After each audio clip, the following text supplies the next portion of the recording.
Төрөттөн улам энелердин өлүмү көбөйүп жатат. Алсак 12 февралда Жайыл райондук аймактык ооруканасында 36 жаштагы келин төрөттөн кийин көз жумган. Дарыгерлер жакындарына маалымат бербей бир күн кармашкан. Окуяны иликтөө үчүн комиссия да түзүлгөн. Бул төрөт үйүндө болгон биринчи окуя эмес. Ага чейин номер 4 төрөт үйүндө 29 жаштагы келин төрөтүүчү кесарево операциясы учурунда көз жумган. Ага ак халатчандардын шалаакы мамилесин негиз кылышат. Аларга карата чара көрүү маселеси жогорку кеңеште да көтөрүлдү.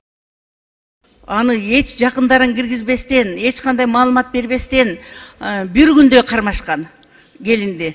9 баланын энеси экен, 9 бала чыркырап калды. Анын резонанстуу өлүмдөр өтө көп болуп атат. Ушуга чара көрүлбөсө болбой калды. Биз мына саламаттык сактоо министрлигин чакырып туруп, ошол жоопкерчилик сиздиктин натыйжасында болуп атат. Сөзсүз ошол больницанын жетекчилерине, күнөөлүү врачтарга катуу чара көрүшүбүз керек. Бул билинип калган, билинбеген өлүмдөр канча болуп атат. Ona ошо мен жанымда эле мен менен келген бир акам бар эле, ол операцияга 2000 бердим деди, сүйүн үстүнө бала ороонго 500 сом бердим деди. Ал учурда Ош облустар төрөт үйүндө да абал көңүл жылытарлык эмес. Мындагы бейтаптардын жакындары акча бербесең, дарыгерлер салкын карап жатышканын жашырышкан жок. Стационарда кызмат көрсөтүү акысыз делген менен аягы азын-улак акча берүүгө такаларын айтышат. Кайненем 2 сомдон 4 сом берип чыгыптыр. Мен кирип 4 сом берсем, наркозго бербейсиңби деди. Мен акчам жок дедим. Бербе. О кагаз турат, о кагаз. Ona ошо мен жанымда эле мен менен келген бир акам бар эле, ол операцияга 2000 бердим деди, сүйүн үстүнө бала ороонго 500 сом бердим деди. Ошо сизден мынча акчасы бер деп сурадыбы? Мен ошону диктофонго ham запись кылып алгам, алдын ала. Силер ошону силерге бөлүнөт болду эле. Ол бул өзү сурайт, апке бериле берака дейт. Кече бериле деп сизден сурадыбы? Сурады бе. Сиз каяктан келдиңиз?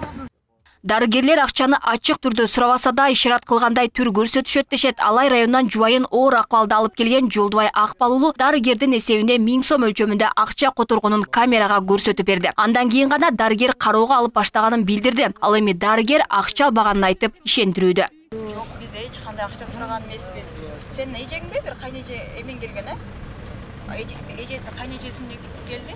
Ошого эле состояниясын түшүндүргөнбүз да, бала азыр деле жатат. Жок, сиз неге номерди ким жөнөттү, кимге котор деп айтып атасыздар? Эмне болуп атат? Жок, котор деп айткан жокпуз да, биз ошого айтып атам мен. Неге андай кылып атасыңар? Кандай максатта? Тем более азыр баласы жатса бизде. Неге андай кылып атышат баларчы? Жок, эгерде номер жазылып турат азыр. Азыр киребиз.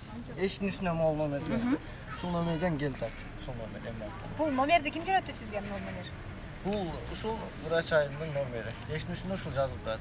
Ушул номерди көрсөтүп берем. Кирсең же кызың же келиниң болсо, карабай атат дейт, анан карабай атат деп айтсаң карабай чын эле. Чын эле чөнтөгүнөн акча чыккандан кийин анан каралат да. Бул баланыкы ham туура ошондой болгон, жана гана баланыкычы. Фактически да, туура да. Бул алганын эч ким алдым дебейт. Ону өзүң бекитип бересиң да, туурусу да.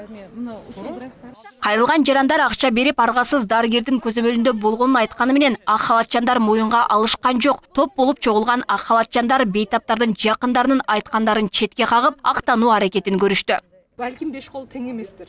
Мен айта албайм, 100% моундай депчи. Бирок акчасын алып анан карап, акчасы бербегенди карабаган бул жок нерсе да. Андай болбойт. Акча бергенди жакшыраак карап, же көбүрөөк кирип, акча бербегенге кирбей койгу бул абсурд да, бул абсурд. Биз деле адамбыз да, биз деле Кудайдан коркобуз.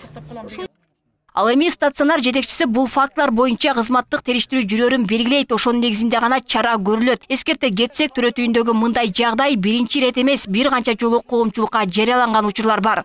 Жакшы карабай коюу деген болбойт. Ушул жерге келип, ошол 8300 ден ашык бейтап оор кабылдоо менен келген, ошонун 86% оор кабылдоо менен келген бейтап болсо, ошолордун бардыгын жакшы карап чыгып кетип аткан болсо. Ал мен личный мындай мени мындай карап койду, жакшы көрүп карабай атат деген сөз менен деле тыянак чыгарып берсек болот. Эске салсак, Ош областар аралык бириккен клиникалык ооруканасынын Түрөт стационарында 260 кызматкер иштейт. Дарыгерлердин жетишсиздиги курч көйгөй. Жылына аталган Түрөт стационарында 8000ден ашуун түрөт кабыл алынса, былтыр 4 эне түрөттөн кийин каза болгон. Ал эми Кыргызстанда 2023 жылдын 9 айында эле 27 аял түрөттөн каза тапкан. Экономист KG басылмасы 2021 жылы Кыргызстанда кош бойлуу 100 000 аялдын дээрлик 25 түрөттөн каза болоору тууралуу маалымат жарыялаган. Алмагүл Эрке, Багызы, Шахрух Эминжанов, Ош ТВ.